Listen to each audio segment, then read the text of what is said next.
नवीन sir जी ठीक है started. जी। Sir ये कैमरा मेरा ऑन नहीं हो रहा, पता नहीं क्या हो गया। मैंने देखा था हो गया। 135वीं वेबिनार चाइल्ड कंजर्वेशन फाउंडेशन में आप सभी का हार्दिक स्वागत है। जैसा कि आपको विदित है, पॉक्सो एक्ट 2012 पर हम उससे संबंधित न्याय निर्णयों पर चर्चा कर रहे हैं। पॉक्सो एक्ट के जो प्रावधान है उसको लेकर जुडिशरी का क्या सोचना है। समय समय पर हमें माननीय उच्च न्यायालय और उच्चतम न्यायालयों के निर्देश प्राप्त होते रहते हैं। उनके जो जजमेंट है वो एक दिशा निर्देश देते हैं हम जैसे और आप जैसे लोगों को इस क्षेत्र में कार्य करने के लिए। इसी कड़ी में हमने लगातार 3 हफ्ते तक इस पर चर्चा की है। आज चौथे हफ्ता है। आदरणीय नवीन सर हमारे साथ जुड़े हुए हैं। नवीन सर, आपका स्वागत है। तो हम चाहेंगे अभी जो रिसेंटली गुजरात हाई कोर्ट का फैसला आया है उस पर भी आप थोड़ी बातचीत रखें। और चूंकि बहुत सारे प्रश्न पिछले 3 सप्ताह से हम नहीं ले पा रहे हैं तो इस बार हम प्रश्न उत्तर भी लेंगे। तो मेरा आग्रह है कि आप लोग अपने प्रश्न तैयार रखें। जैसे ही हम इस सेशन को समाप्त करेंगे प्रश्न उत्तर लेंगे। मैं नवीन सर से आग्रह करूंगा कि आज की जो हमारी श्रृंखला का चौथा भाग है उस पर अपनी बात रखें। आदरणीय नवीन सर।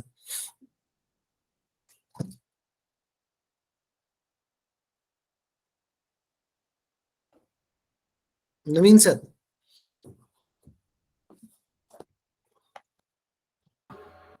धन्यवाद कृपाशंकर जी। आदरणीय मंच को प्रणाम करता हूँ सभी जुड़े हुए सम्मानित सदस्य को, आदरणीय कृपाशंकर जी को और डॉक्टर राघवेंद्र जी को, जिनके मार्गदर्शन से हम इस समुद्र मंच को चला पाते हैं और एक इतनी समृद्ध और अच्छी चर्चा कर पाते हैं। जैसा कि आदरणीय कृपाशंकर जी ने कहा कि आज हम इस श्रृंखला के चौथे भाग में हैं और हम बात कर रहे हैं पॉस्को एक्ट की।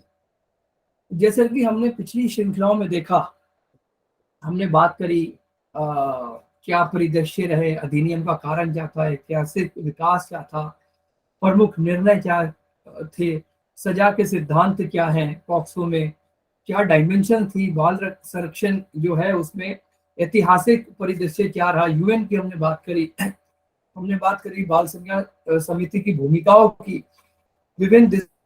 और आज अंतिम श्रृंखला में हम बात करेंगे जो बचे हुए पॉस्को एक्ट का भाग है, चैप्टर 4, 5 और दूसरे, और हम प्रयास करेंगे जो न्याय निर्णय छूट गए थे उस पर भी हम चर्चा करें। तो सबसे पहले जैसा कि हमने आरंभ में मैंने अपना जो उद्बोधन दिया था पहली श्रृंखला में, उसमें मैंने शुरू करा था कि बच्चा शब्द दर्शाता है मासूमियत को, और ये पूरा का पूरा एक्ट उसी मासूमियत पर आधारित है और उसी मासूमियत को बचाने के लिए कटिबद्ध है। और जैसा कि हम चाइल्ड वेलफेयर कमेटी में प्रतिबद्ध रहते हैं चाइल्ड के सर्वांगीण और सर्वोत्तम विकास के लिए, उसी तरह से ये एक्ट भी। जैसा कि आपने पिछले भागों में चैप्टर 2 तक देखा और कुछ न्याय निर्णयों की बात करी, तो जो एक्ट है वो बात करता है सेक्सुअल ऑफेंस की।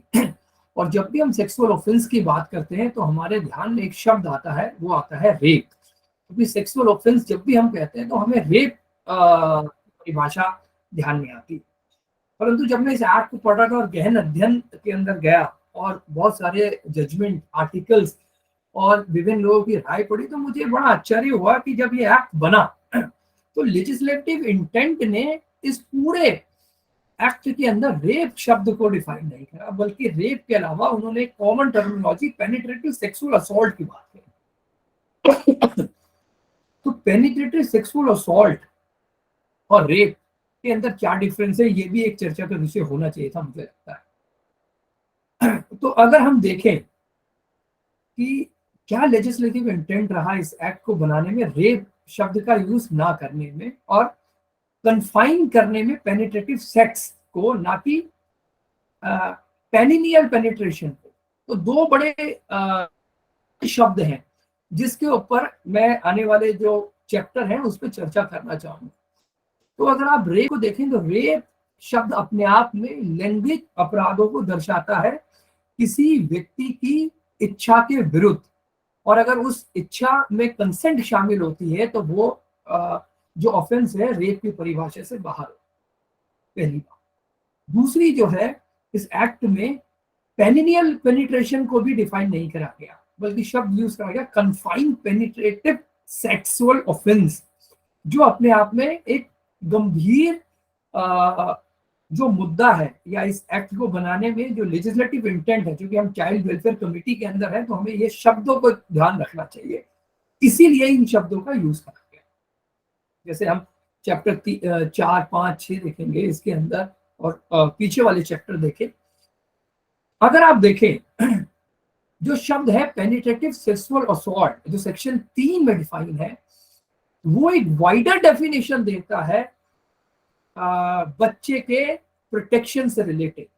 क्योंकि जब भी हम पेनिट्रेटिव सेक्सुअल असॉल्ट की बात करते हैं तो हम सेक्शन 29 में जो प्रिजम्पशन है उसको ड्रॉ करते हैं, स्पेशल कोर्ट के अंदर जो प्रोविजन दिए हैं उसको ड्रॉ करते हैं, और जो चाइल्ड वेलफेयर कमेटी की जो भूमिका होनी चाहिए उसको ड्रॉ करते हैं इस एक शब्द से।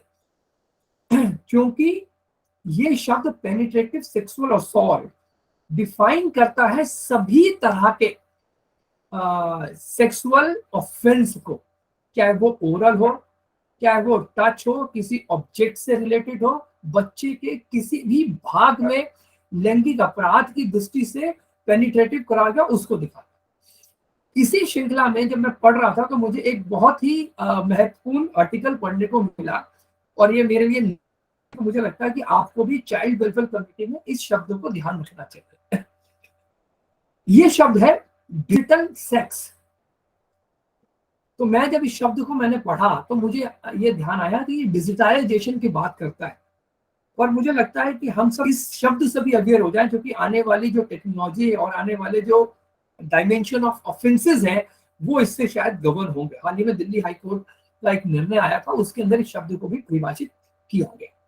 तो डिजिटल सेक्स की जब हम बात करते हैं तो ये ऐसी कोई शब्दावली नहीं है जो कंप्यूटर या इंटरनेट से रिलेटेड हो, बल्कि डिजिटल सेक्स के बारे में जब भी हम बात करते हैं तो हम बात करते हैं कि कोई अपराधी या कोई एक्यूज जब भी अपने प्राइवेट पार्ट के अलावा किसी और चीज को, मतलब उसके हाथ, उसकी उंगली, उसके पैर का अंगूठा, उसकी कोई और पार्ट को जब किसी बच्चे के प्राइवेट पार्ट में इंसर्ट करने की कोशिश करता है तो हम उसे डिफाइन करते हैं डिजिटल सेक्स के नाम से। और ये इसमें एक बड़ा महत्वपूर्ण निर्णय था, हालांकि वो निर्णय मेरे लिए दुखद था क्योंकि इसमें एक्यूज को एक्विट करते हुए 354 में उसकी कन्विक्शन करी गई।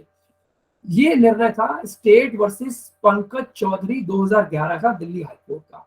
उसके अंदर इन्होंने जो है डिजिटल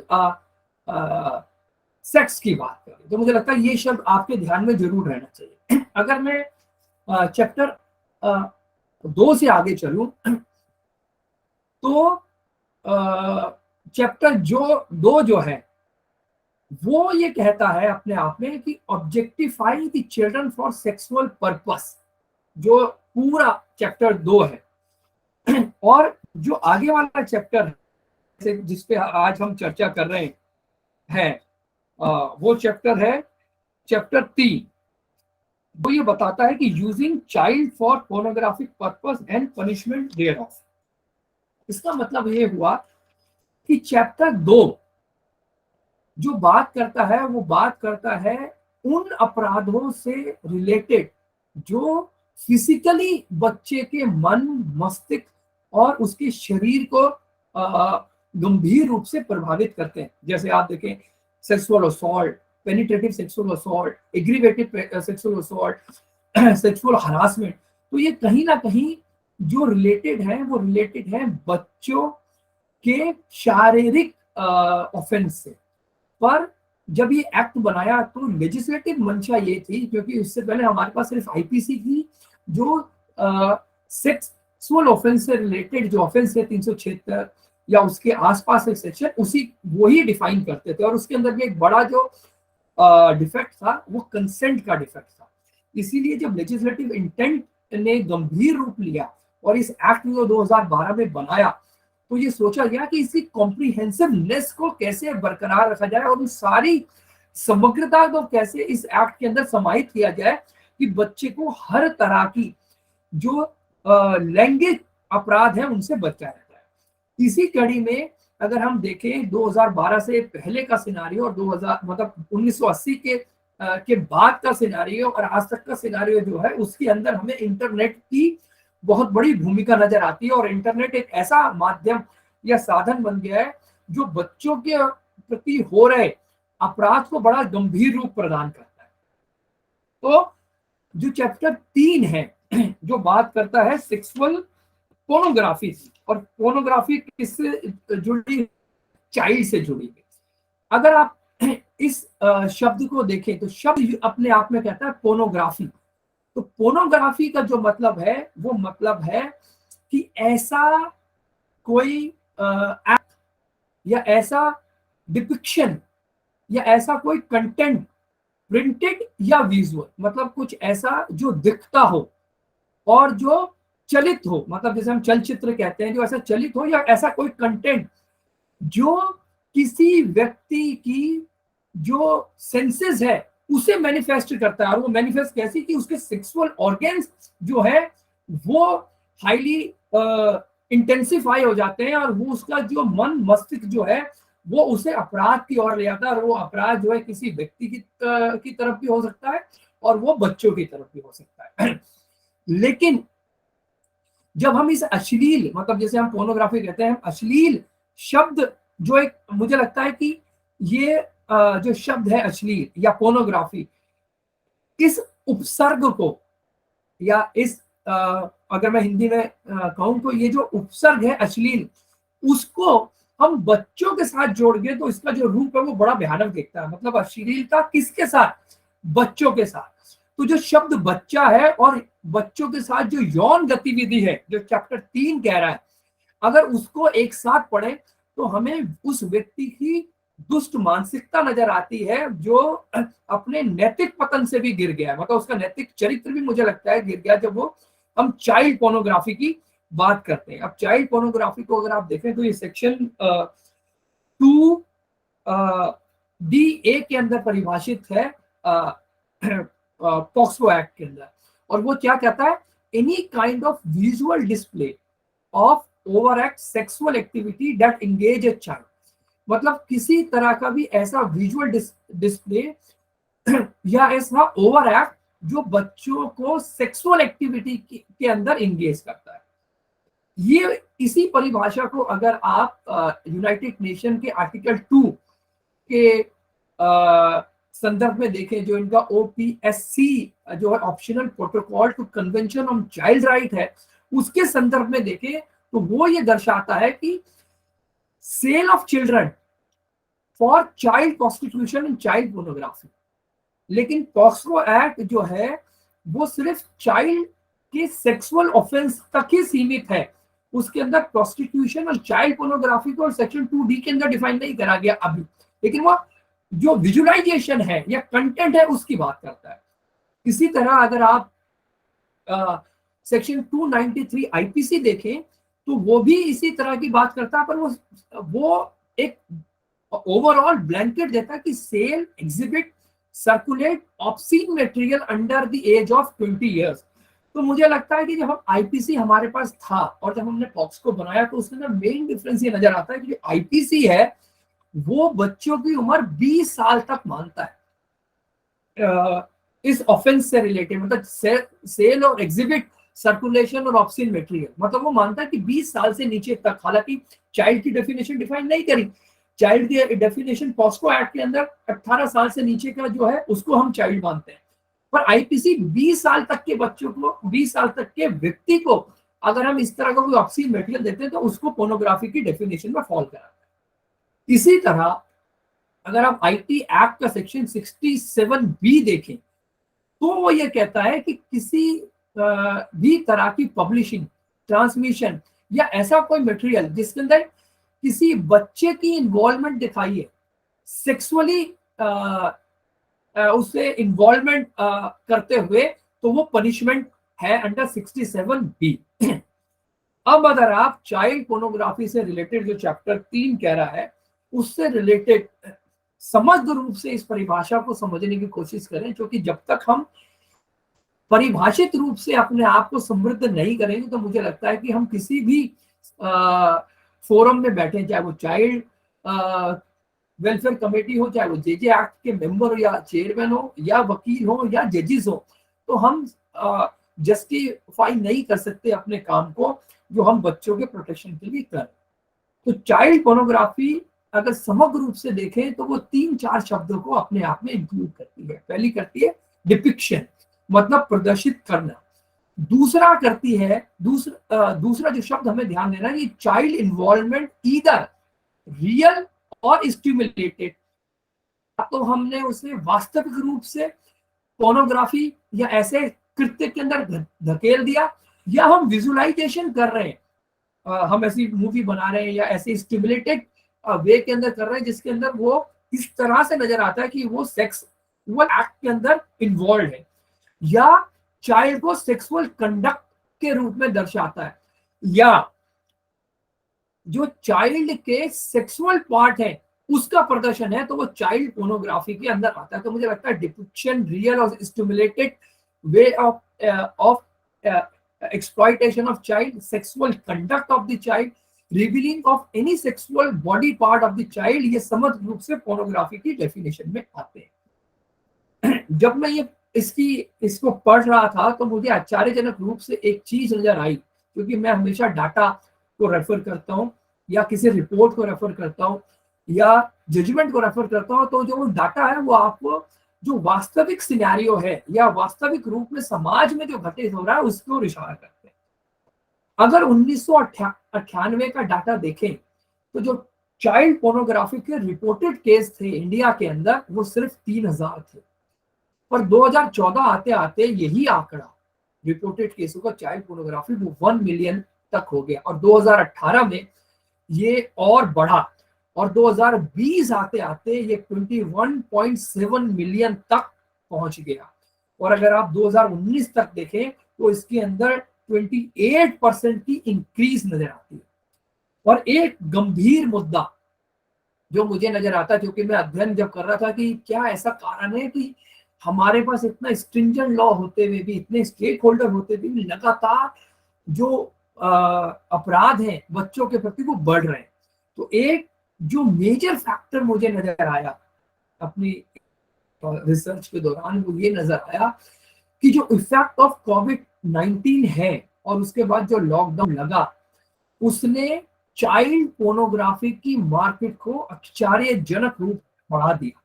और एक संस्था जो इंडियन चाइल्ड प्रोटेक्शन फंड है जिसे हम बोलते हैं ICPF, उसकी रिपोर्ट अगर 2020 की देखें तो वो ये दिखाती है कि चाइल्ड पोर्नोग्राफी का जो कंजम्पशन रेट है इंडिया के अंदर, मतलब पोर्नोग्राफी का जो कंजम्पशन रेट है और उसको साथ अगर हम चाइल्ड जोड़ दें 2 अप्रैल 2020 तक, यानी लगभग लॉकडाउन के दौरान या लॉकडाउन के बाद वो 95% तक बढ़ गया।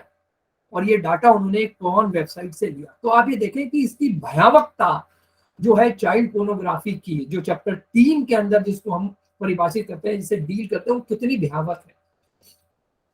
इसी दौरान अगर आप देखें तो मैं ये समझने का प्रयास कर रहा था या हम सब लोग करते हैं, या जैसे आदरणीय कृपा शंकर जी ने एक बार कहा भी था जब हम मेडिकल प्रैक्टिशनर को लेके आए थे, मुझे याद आ रहा है कि शायद अपने उद्बोधन में आदरणीय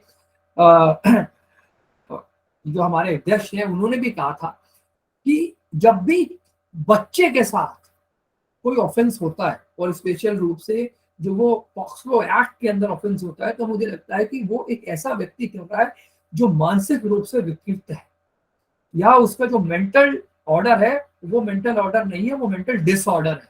और जब मैंने इसके मेडिकल ग्राउंड पे पढ़ने की कोशिश करी तो मुझे 2-3 मनोविकार समझ में आए। एक को बोलते हैं पीडोफाइल, दूसरा है हैबोफाइल और तीसरा है एम्पोफाइल, कि वो स्थिति उस व्यक्ति की जो बच्चों के साथ लैंगिक अपराध करता है, इन तीनों के अंदर कहीं फॉल करती है जब उसके ऐसा मनोविकार उत्पन्न होता है कि वो किसी व्यक्ति को और स्पेशल रूप से बच्चे के साथ पोर्नोग्राफी होते हुए देखता है।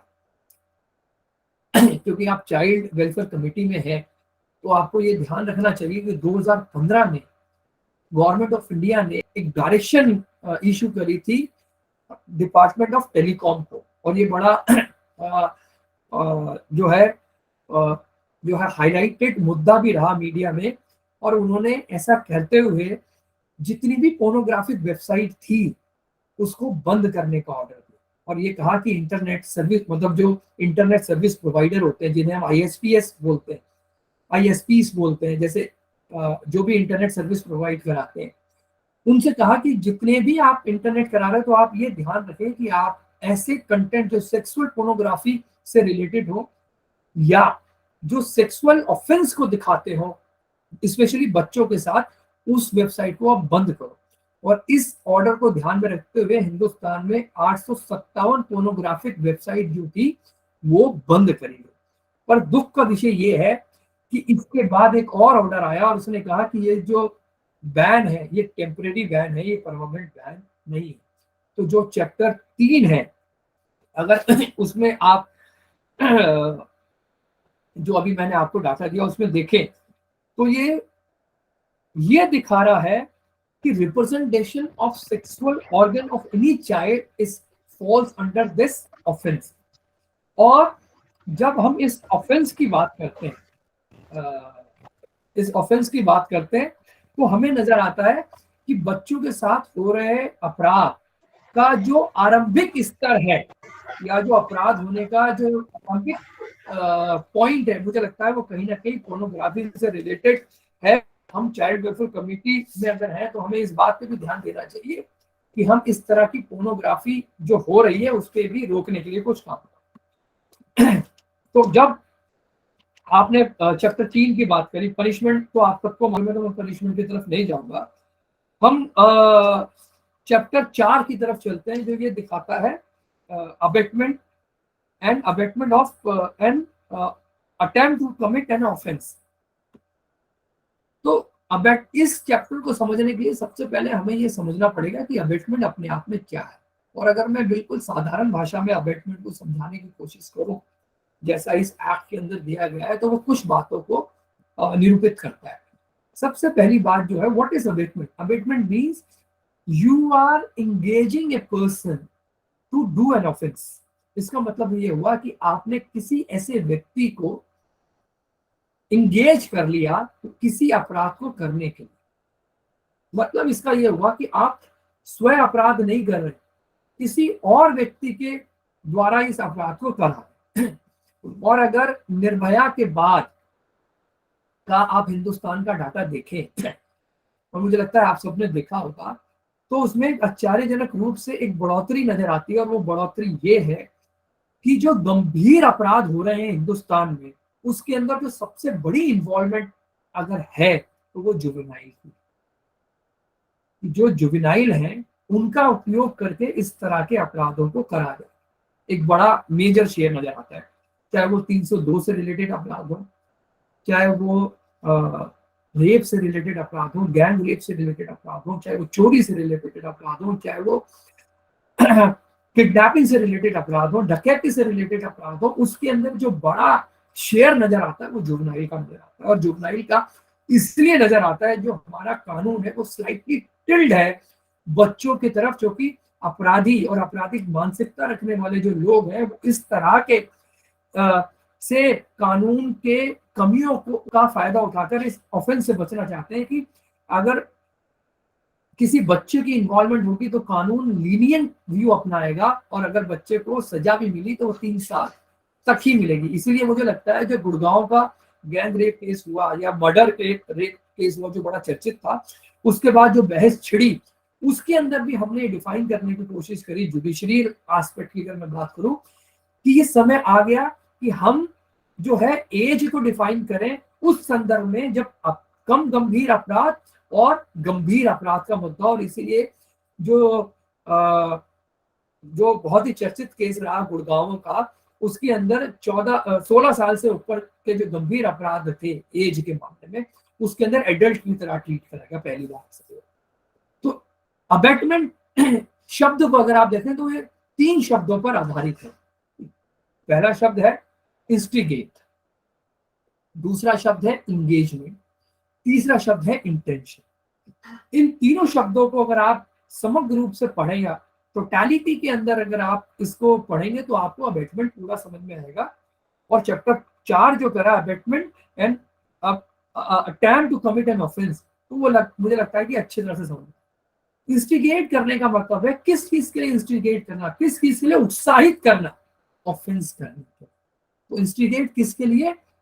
फॉर मेकिंग एन ऑफेंस और for doing an offence.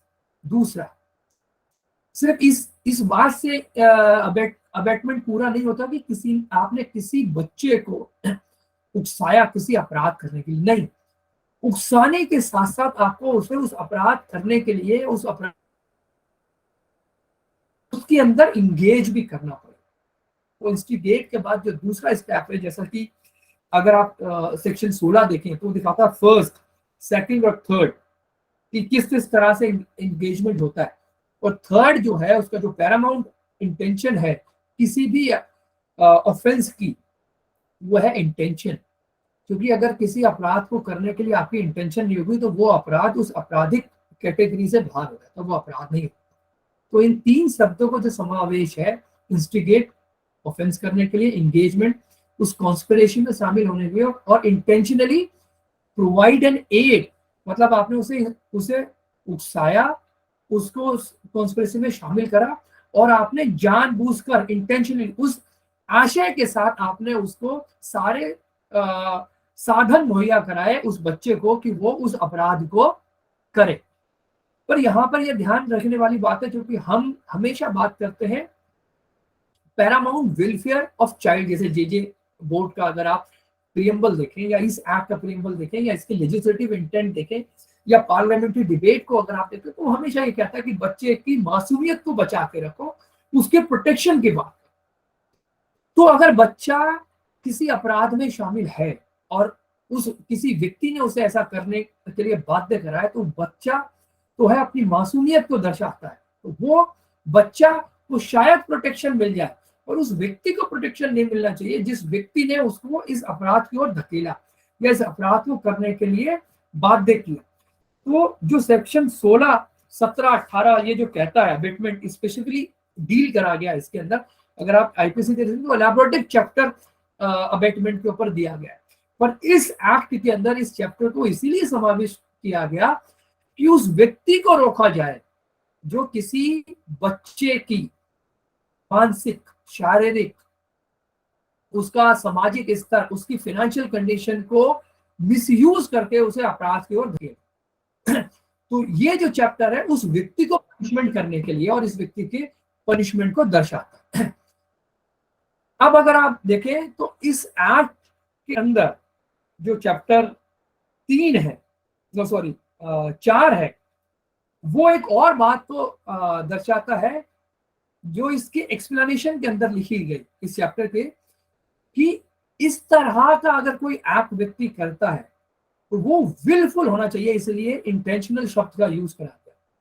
Wilful से मतलब है कि वो जो अपराध है, वो अपराध जो बच्चा कर रहा है या वो व्यक्ति उस बच्चे से करा रहा है, वो विलफुल होना चाहिए।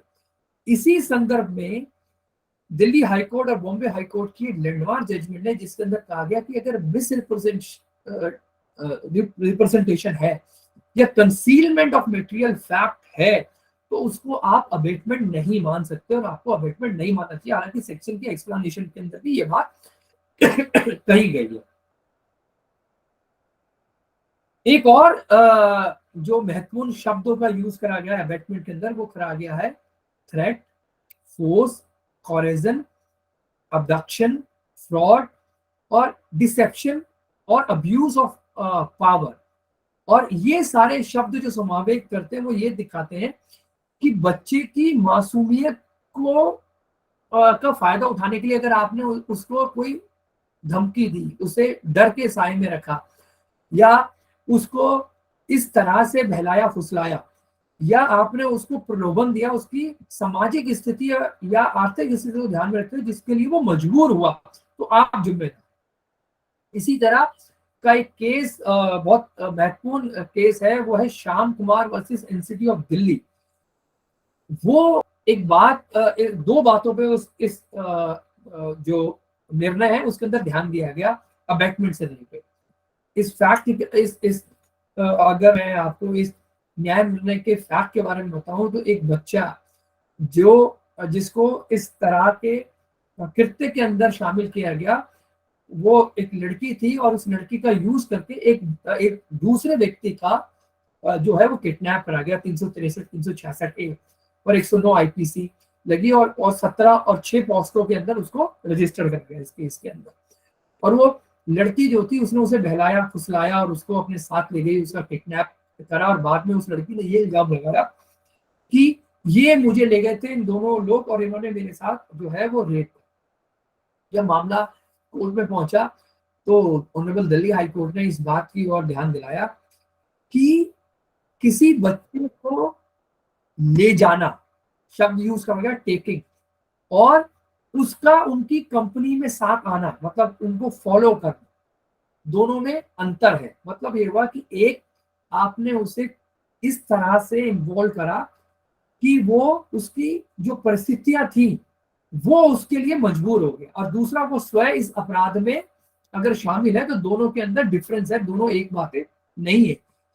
और जब इस मुकदमे का अंतिम फैसला दिया गया तो वो विशेष रूप से टिप्पणी की गई कि जब भी हम अबैटमेंट की बात करेंगे और हमें ये लगेगा कि अबैटमेंट में उस व्यक्ति को सजा दे रहे हैं जिसने बच्चे को इस अपराध की ओर धकेला, और अगर वो बच्चा इस अपराध में शामिल है अपनी मनोस्थिति से कारण भी, तो एक बात का विशेष ध्यान रखेंगे, भले वो बच्चा इस अपराध के अंदर शामिल हो पर उस बच्चे की जो सामाजिक स्थिति है या जो पारिवारिक स्थिति है जिसने उसे इस अपराध के अंदर शामिल होने के लिए मजबूर करा गया, उसको भी ध्यान में रखेंगे। तो मुझे लगता है ये एक लैंडमार्क जजमेंट है जो ये दिखाता है कि बच्चा हर परिवेश में जो है वो मासूमियत की ओर इशारा करता है और बच्चा जो है वो कभी अपराध की ओर नहीं जाता, उसे अपराध की ओर धकेला जाता। इसी तरह एक और लैंडमार्क जजमेंट मुझे नजर आती है बॉम्बे हाई कोर्ट की, कि इसका नाम है Patil versus state of Maharashtra. 2019 का यह निर्णय बहुत ही महत्वपूर्ण निर्णय है। इसके अंदर ये कहा गया कि जब भी आप अबैटमेंट की बात करोगे तो अबैटमेंट का मतलब सिर्फ ये नहीं है कि आपने, जैसे हमने कहा कि हमने उसे कोई साधन मुहैया करा, कि हम उसे मेयर गिविंग एन एड, मतलब हमने उसे कोई साधन दिया या हमने कुछ उसकी हेल्प करी अपराध को करने में, तो आप अबैटमेंट के दोषी होगे नहीं। इस निर्णय में कहा गया कि mere giving an aid does not make the act of abetment और एन ऑफेंस। अबैटमेंट करने के लिए जो है वो सबसे जरूरी चीज ये है कि आप ये जानते हैं कि वो बच्चा है और आप जो उससे कृत्य करा रहे हैं वो एक अपराध की श्रेणी में फॉल होता है, उसके बाद भी आप करा रहे हैं तो ये जो है अबैटमेंट की श्रेणी में आता है।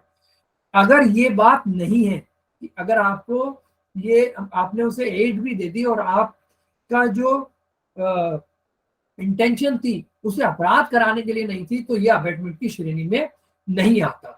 इसीलिए इस एक्ट के जो फाइनल कंक्लूजन था उसमें ये कहा गया कि मेयर नेग्लिजेंस और carelessness on the part of the accused can not be termed as abetment. मतलब कि अगर कोई नेग्लिजेंस रूप से या केयरलेस रूप से किसी बच्चे की सहायता करता है तो वो अबैटमेंट नहीं है। वो बच्चा दोषी हो सकता है लेकिन वो व्यक्ति जो है अबैटमेंट का शिकार नहीं होगा। और इस केस का जो फैक्ट था वो ये था कि एक महिला जो थी उसका एक 5 साल की बिटिया थी और उसके साथ उसके स्टेप फादर ने जो है वो रेप करा एक पड़ोसी के साथ मिलकर। और उस माँ ने जब ये देखा कि उसके साथ ऐसा हुआ वो ये सब जानते हुए भी चुप रही, जैसा कि हम आगे वाले सेक्शन में देखेंगे। या आप जानते भी लास्ट लेक्चर में हमने चर्चा भी करी थी कि अगर आपको मालूम भी है और आप इसका रिपोर्ट नहीं करते तब भी आप दोषी हो। तो इस केस के अंदर ये कहा गया कि वो उसे अबैटमेंट की श्रेणी में आप नहीं करोगे क्योंकि उस महिला को ये नहीं मालूम था या कि उसके साथ जो अपराध हुआ है उसके बाप ने करा और उसने उसकी सहायता करी। ये सहायता नहीं है। दूसरे जो सेक्शन है इस एक्ट के उसके अंदर तो आप उस महिला को दोषी करार दे सकते हो, पर इस सेक्शन में जो ये सेक्शन कह रहा है अबेटमेंट का, उसके अंदर जो है आप इसको दोषी करार नहीं दे सकते। एक और महत्वपूर्ण बात है जो हम अक्सर देख रहे हैं, जैसे मैंने अभी थोड़ी देर पहले कहा कि 2016 2014 15 16 के बाद जिस तरह से तेजी हमने देखी जुवेनाइल क्राइम के अंदर, तो मुझे लगता है कि जब हम क्रिमिनोलॉजी की बात करते हैं तो हम, और चाइल्ड क्रिमिनोलॉजी की बात करते हैं, तो हम उसे अपराधी नहीं मानते, हम उसे कहते हैं child in conflict with law. इसका मतलब है कि जब हम जे एक्ट में एक शब्द को परिभाषित करते हैं तो हमने उसे अपराधी नहीं माना। पर मुझे ये लगता है कि हम प्रोटेक्शन की बात भले करें, पर समाज को व्यापक रूप से देखने के लिए, या इस प्रोटेक्शन जो समाज में जो बच्चों का प्रोटेक्शन के लिए जो एक्ट बना है, उसके साथ जस्टिफिकेशन करने के लिए हमारे को इस बात को निर्धारित करना पड़ेगा एक अपराधी और एक अबोध में क्या डिफरेंस होगा। मुझे लगता है कि जब हम एज की बात करेंगे तो मुझे लगता है कि हमें कहीं ना कहीं एज के ऊपर भी ध्यान केंद्रित करना पड़ेगा अपराधों को रोकने के लिए, क्योंकि प्रोटेक्शन का मतलब सिर्फ बच्चों को सजा देने से रोकना नहीं है। मुझे लगता है कि प्रोटेक्शन का मतलब ये स्थिति भी पैदा करना है कि वो अपराध की ओर ना जाए, क्योंकि जब हम बात करते हैं प्रोटेक्शन की, तो ये एक्ट की जो मंशा है वो प्रिवेंटिव मंशा है। वो मंशा अपराधी को अपराध के बाद सजा देने की नहीं है, वो अपराधी को अपराध रोकने के लिए इस एक्ट का निर्धारण करेगा। कहीं ना कहीं लेजिस्लेटिव इंटेंट ये भी रहे। अब मैं आपको चैप्टर 5 की अगर ले जाऊं तो चैप्टर 5 जो है procedure for reporting of cases कहता है, और ये इस एक्ट का खूबसूरत चैप्टर है मुझे लगता है जब हम चैप्टर 5 की बात करते हैं, क्योंकि ये अपने आप में उन सारे प्रोविजन को समाहित करता है जिससे हम एक बच्चे की मासूमियत को बचाने के लिए और उसके प्रोटेक्शन के लिए सारे उपाय जो है हम इसी चैप्टर के अंदर करते हुए नजर आते हैं। तो ये जो चैप्टर है वो शुरू होता है सेक्शन 5 से, और इसके अंदर जो सबसे खूबसूरत शब्द मुझे लगा वो पहला शब्द लगा नॉटविथस्टैंडिंग एनीथिंग कंटेन्ड इन। तो जब भी हम इंटरप्रिटेशन ऑफ स्टैट्यूट की बात करते हैं, जो ये दिखाता है कि हम जब किसी कानून को पढ़ें व्याख्या कैसे करेंगे, तो ये शब्द जो है नॉटविथस्टैंडिंग इंटरप्रिटेशन ऑफ स्टैट्यूट की उस अवधारणा को दिखाता है कि किसी भी और एक्ट में या कहीं और भी कुछ भी लिखा हो, लेकिन जब हम इस एक्ट की बात करेंगे तो ये एक्ट की एप्लीकेबिलिटी ही उस अपराध के निर्धारण में या उसके जस्टिफिकेशन में काम आएगी, और किसी एक्ट को हम रेफर नहीं करेंगे पॉजिटिव एस्पेक्ट में। नेगेटिव एस्पेक्ट में तो हम कर सकते हैं, मतलब कि जब हम बच्चे के पैरामाउंट वेलफेयर की बात करेंगे तो हम शामिल कर सकते हैं, पर अगर कोई ऐसा एक्ट या कोई ऐसी अवधारणा या कोई ऐसी डॉक्ट्रिन या कोई ऐसा विचार जो बच्चे के विरुद्ध जा रहा हो तो हम उसे शामिल नहीं करेंगे। मुझे लगता है कि ये बड़ा खूबसूरत शब्द का यूज करेगा, notwithstanding anything contain in CrPC any person including the child. अब ये चैप्टर ये कहता है कि यदि किसी व्यक्ति को, और वो व्यक्ति उसके अंदर शामिल किया गया वो बच्चा भी अगर शामिल है, उसे इस बात का ज्ञान है या उसे ये एप्रीहेंशन है कि या तो किसी बच्चे के साथ कोई अपराध होने वाला है, मतलब फ्यूचर एस्पेक्ट, या हो चुका है। तो अगर आप इस एक्ट की खूबसूरती देखें तो कितना खूबसूरती से इन्होंने प्रिवेंटिवनेस को इंकॉर्पोरेट करा इस सेक्शन के माध्यम से कि अपराध होने वाला है। अगर आप क्रिमिनल जस्टिस सिस्टम को देखें या आप आईपीसी को देखें तो हम कभी भी जो है वो एक्ट तो पनिश करते हैं, लेकिन सेक्शन ऐसे आईपीसी के अंदर जिसमें अटेम्प्ट भी पनिशेबल है। इसके अलावा आईपीसी के अंदर हम अटेम्प्ट को पनिशमेंट नहीं करते, हम जो है जो ऑफेंस होता है उसे पनिश करते हैं। इसलिए आईपीसी वो सब्सटेंटिव लॉ की अगर हम बात करें तो अपराध को पनिश करते हैं, लेकिन उस अटेम्प्ट को पनिश नहीं करते जो अपराध के लिए जो अपराध की जननी है। इसीलिए जब हम कॉन्सेप्ट की बात करते हैं तो हम मेंस रिया की बात करते हैं, मोटिव की बात करते हैं, एक्टस रिया की बात करते हैं। और जब भी मेंस रिया मतलब वो मनोस्थिति या एक्टस रिया मतलब वो कार्य, जब भी ये दोनों चीजें नहीं होगी किसी अपराध में तो अपराध नहीं माना जाएगा और उसके लिए हम किसी अपराधी को दंड नहीं दे सकते, जो प्लेन क्रिमिनल जस्टिस सिस्टम कहता है। यानी मेंस रिया और actus rea equal to crime या ऑफेंस, और जो सब्स्टिट्यूट करता है पनिशमेंट को।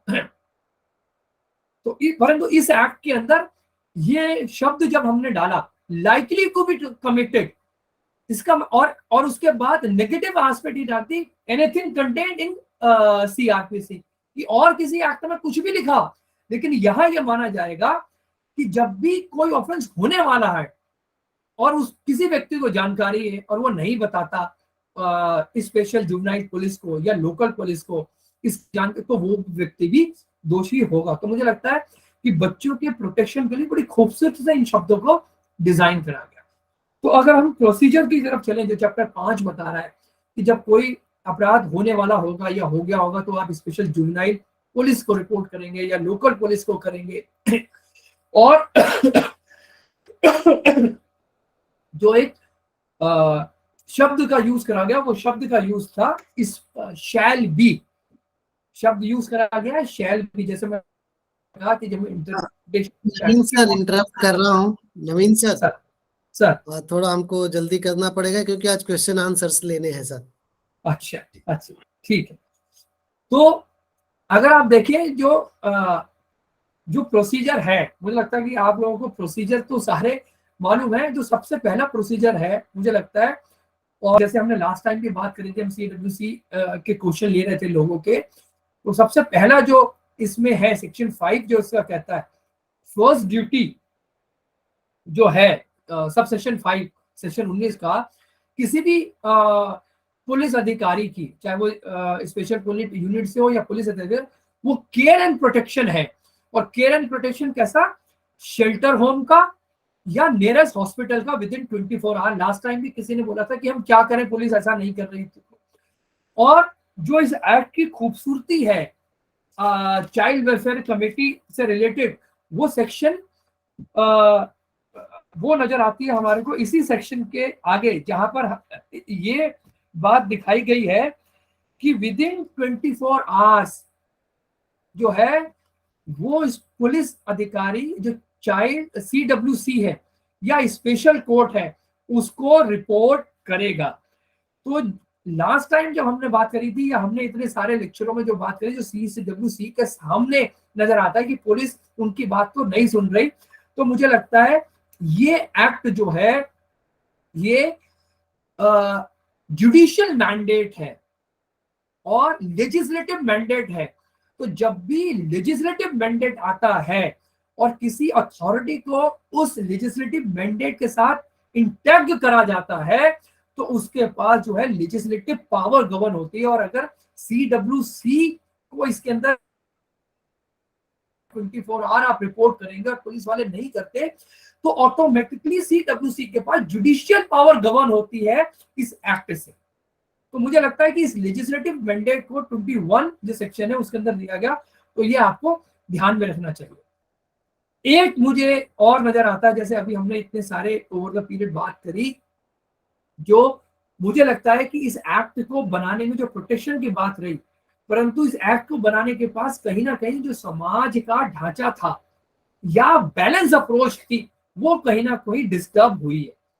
उस बैलेंस अप्रोच का लेजिस्लेशन को पहले से अंदाजा था जो आज हम देख रहे हैं, और वो जो है सेक्शन 12-22 के अंदर जो इंप्लीमेंट करी गई उसमें उस बैलेंस अप्रोच को दिखाया कि पनिशमेंट फॉर फॉल्स कंप्लेंट और फॉल्स इंफॉर्मेशन, कि आप भले जो है प्रोटेक्शन करें पर ऐसा कुछ ना करें जिससे समाज का ढांचा जो है वो डिस्टर्ब हो। उसके बाद अगर आप देखें तो इस एक्ट की खूबसूरती ये नजर आती है, जब भी 164 के बयान लेंगे तो बच्चे के बयान जो है घर पर होंगे।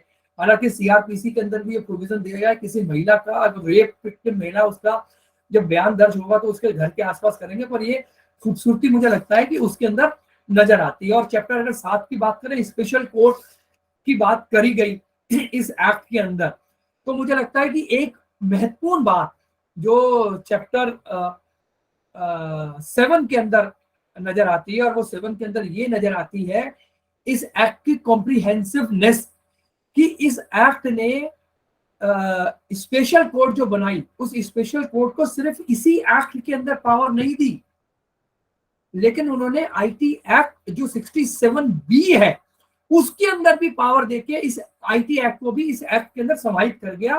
क्योंकि जब हम चैप्टर 3 की बात करते हैं जो पोर्नोग्राफी से है, अगर हम इसे समग्र रूप से पढ़ें तो मुझे लगता है सीडब्ल्यूसी और स्पेशल कोर्ट के पास वो पावर्स भी है जब किसी बच्चे को पोर्नोग्राफी के लिए इंटरनेट के ऊपर उसका उपयोग करा जाता है।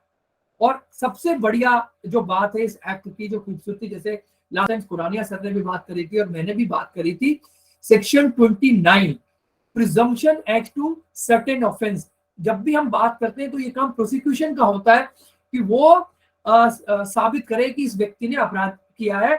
और जब भी हम कहते हैं किसी अपराधी को हम अपराधी नहीं मानते, उसे हम इनोसेंट मानते हैं। पर इस एक्ट की खूबसूरती ये है कि जो जजेस हैं वो ये मानेंगे कि जिस पर्सन के खिलाफ ये चार्ज लगा है उसने ये ऑफेंस करा है, अंटिल की कॉन्ट्रारी प्रूव ना हो। और इसी के साथ सेक्शन 30 और जोड़ा गया, जैसे मैंने अभी मेंस रिया की बात करी और एक्ट्रेस रिया की बात करी, कि मेंस रिया ऑलरेडी इंक्लूडेड माना जाएगा, क्योंकि शब्द यूज हुआ है कल्पेबल मेंटल स्टेट, जिसके अंदर आ गया मेंस रिया की वो मानसिकता कि अपराधी अपराध करना चाहता है, उसको भी इस एक्ट के अंदर समाहित करा गया। मैं बस 2 मिनट में कंक्लूड करूंगा, जो कि आदरणीय कृपा शंकर जी ने कहा कि क्वेश्चन आंसर लेने। एक मुझे इस पूरे एक्ट के अंदर जो चीज नजर आई, और मुझे बहुत दुख के साथ ये कहना पड़ रहा है, लास्ट टाइम कृपा शंकर जी ने भी कहा था कि एक्ट की खूबसूरती ये है कि हम सपोर्ट पर्सन का इसके अंदर इन्वॉल्वमेंट है, और सपोर्ट पर्सन उस बच्चे को दिए जाते हैं क्योंकि उस बच्चे को प्रोटेक्ट करने के लिए। पर ये दुखद अनुभव रहा मेरा जब मैं इसे पढ़ रहा था एक रिपोर्ट को, और उस रिपोर्ट में ये था कि क्या ऐसे कारण है कि इतने समग्र और इतने स्ट्रिंजेंट प्रोविजन होते हुए भी बच्चों के साथ अपराध बढ़ रहे हैं। तो उसके अंदर एक लाइन यूज करी गई, गैप इन इम्प्लीमेंटेशन। और गैप इन इम्प्लीमेंटेशन जो इस रिपोर्ट में कहा गया, उसमें कहा गया, और ऑनरेबल सुप्रीम कोर्ट ने भी इसके ऊपर टिप्पणी करी, उसमें कहा गया कि जो सपोर्ट पर्सन डिफाइन है इस एक्ट के अंदर, वो जब हम ट्रायल में जाते हैं तो वो नजर नहीं आते। और सुप्रीम कोर्ट की टिप्पणी थी, ऑनरेबल सुप्रीम कोर्ट की, 96% ऑफ केसेस ऐसे हैं जिसके अंदर विक्टिम जो है उसको सपोर्ट पर्सन नहीं मिला। तो मुझे लगता है कि ये एक दुखद अनुभव है, और CWC को इस पे विशेष ध्यान देना चाहिए। जब भी ऐसा कोई ट्रायल हो तो सपोर्ट पर्सन की जो उपलब्धता है वो अनिवार्य रूप से रहे, तो ये 96% का जो गैप है इसको हम कम कर सके। तो मैं आपको धन्यवाद देना चाहता हूँ कि मैंने छोटे से समय में इस आग को संभालित करने की कोशिश करी, और मुझसे कुछ छूट गया या रह गया या मैं आपके उस पर नहीं गया तो मैं आपसे उससे लिए माफी चाहता हूँ। तो हम क्वेश्चन आंसर की तरफ करें। जी नवीन सर, हम लगातार 4 सप्ताह से चर्चा कर रहे थे। नियम 2020 में जो है 13 नियम है, उसके भी क्या किन वजहों से नियम बनाए गए, उसके जुडिशियल आउटकम क्या है, उस पर भी हम चर्चा करेंगे 1-2 सप्ताह बाद। अब क्वेश्चन आंसर लेने से पहले मैं हमारे आदरणीय डॉक्टर कमल कुमार दीक्षित जी से आग्रह करूंगा कि वो हमारे वक्ताओं का आभार प्रदर्शन करें, आभार व्यक्त करें, और उसके तुरंत बाद हम क्वेश्चन आंसर की तरफ बढ़ेंगे। Dikshit sir. Thank you doctor Kripa Shankar जी। आज के इस वेबिनार में हमारे बीच आदरणीय एडवोकेट नवीन कुमार शैलर जी, जो सुप्रीम कोर्ट में प्रैक्टिस करते हैं और CCM में हमेशा अपना ऑथेंटिक योगदान देते हैं। मैं हृदय से आभार करता हूँ। उन्होंने बहुत सारे जो लीगल टर्म्स हैं उनको बहुत अच्छे से एक्सप्लेन किया है, और इस लेवल तक एक्सप्लेन किया है कि हम बोलचाल की भाषा में भी समझ सकते हैं। और पूरा फोकस सेलार सर का ये रहा है कि जो हमारे बीच में CWC से जुड़े हुए सम्मानित सदस्य और अध्यक्ष हैं, या जो JJB में सम्मानित सदस्य हैं, पॉक्सो एक्ट का इम्प्लीमेंटेशन करते समय, या अगर कोई ऐसा बच्चा आता है जिस पर पॉक्सो एक्ट के द्वारा कार्रवाई आपको प्रस्तावित कराना है, तो उस एंगल से बहुत ही क्लियरिटी से आपने अपनी बात रखी और ऐसी भाषा का उपयोग किया है। मुझे नहीं लगता है कि कुछ उसमें प्रश्न जैसी स्थिति बनेगी, क्योंकि उन्होंने बिना पूछे हुए भी दो दो तीन तीन तरीके से उसको एक्सप्लेन किया है। सारी वोकैबुलरी को यूज किया है, हिंदी में भी किया है, इंग्लिश में भी किया है, इंग्लिश के दूसरे शब्दों का भी प्रयोग किया है। यही नवीन जी की बहुत खूबसूरती है कि वो उसमें अपने अध्ययन में पूर्णतः डूब जाते हैं और अपनी बात को पूर्णतः स्पष्ट करके हम लोगों के सामने प्रस्तुत करते हैं। मैं हृदय से आभार ज्ञापित करता हूँ आदरणीय नवीन जी का। मैं हृदय से आभार ज्ञापित करता हूँ हमारे बीच सभी सम्मानित सदस्य जो CCF के हैं, वेबिनार में जुड़ते हैं, आज भी जुड़े हुए हैं। निश्चित ही आपका ये समग्र समर्पण वेबिनार के प्रति बालकों के सर्वोत्तम हित में कार्य आएगा। मैं हृदय से आभार ज्ञापित करता हूँ। और मैं हृदय से आभार ज्ञापित करता हूँ आदरणीय कृपाशंकर चौबे जी का कि लगातार ऊर्जा में कोई कमी नहीं है। मैं चूंकि करीबन 4 सप्ताह के बाद लौट कर आया हूँ वेबिनार में, तो मैं देख रहा हूँ कि दिन पर दिन ऊर्जा बढ़ती जा रही है। और पॉक्सो जैसा इंटरेस्टिंग चैप्टर जो पिछले 4 सप्ताह जिसको दिए गए हैं, निश्चित ही बहुत ही महत्वपूर्ण है। और मैं हृदय से आभार करता हूँ। और मैं सभी अन्य लोगों का भी आभार व्यक्त करता हूँ जो उसको जैसे हमारी IT टीम है, मैं पूरी टीम का आभार व्यक्त करता हूँ जिनके सफल सहयोग से ही ये वेबिनार हम सब तक पहुंच रहा है। और हृदय से वो अन्य सभी लोगों का जिनका मैं नाम नहीं ले पाया हूँ, मैं आभार ज्ञापित करता हूँ। जय हिंद, जय भारत। धन्यवाद डॉक्टर साहब। तो हम सबसे पहले ओझा जी ने हैंड रेज किया था, रविंद्र ओझा जी अपनी बात रखें। जिसने भी प्रश्न पूछना है हैंड रेज करके अपनी बात कर सकते हैं जी। ओझा जी आपका माइक बंद है। हाँ नवीन जी, नमस्ते सर जी। हमारा प्रश्न है कि सपोर्ट पर्सन यदि कोई व्यक्ति जब लेना चाहे उसके लिए मतलब बताए तब देना चाहिए कि हर केस में देना अनिवार्य है? अगर आप देखें तो लेजिस्लेटिव इंटेंट तो यही कहता है इस चैप्टर के माध्यम से कि सपोर्ट पर्सन होना चाहिए। अगर आप इस चैप्टर का स्पेशल प्रोविजन देखें तो उसके अंदर ये कहा गया कि बच्चा जो है